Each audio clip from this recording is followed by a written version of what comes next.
they said I didn't feel guilty enough about the things that I had allowed to happen before I was raped.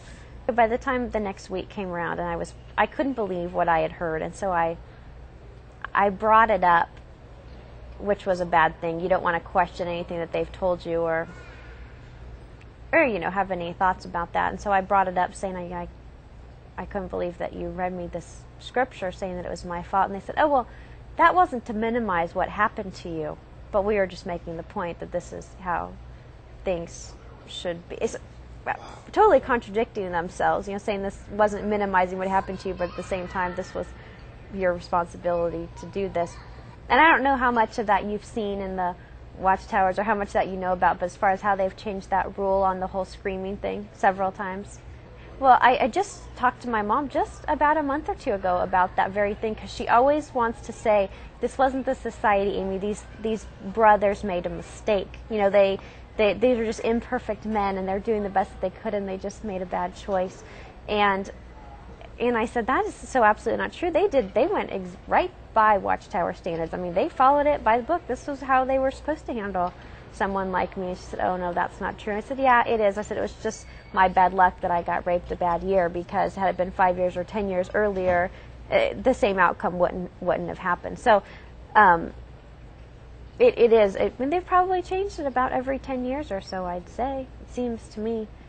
Oh my gosh. It was more than at 17 I was equipped to handle at all. So then I was living on my own, without my family, without my religion, without my God, without my friends, without anything. And I was horribly depressed. I mean, absolutely horribly depressed. I lost probably 15 pounds, and I didn't sleep, and I didn't eat, and I can't even say that I cried that much. I think I was beyond even feeling that kind of.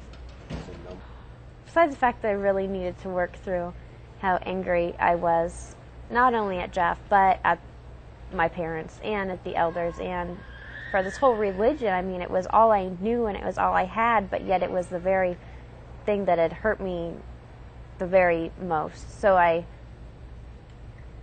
the same time, you want it back because it's all you know, but at the same time, you're so angry and hate what they did to you, and how they could just turn their back on you, and these people who claim that they loved you, and only under certain conditions. I mean, yeah, if you follow all the rules and you behave and you be the little submissive woman that we want you to be, sure, we'll love you.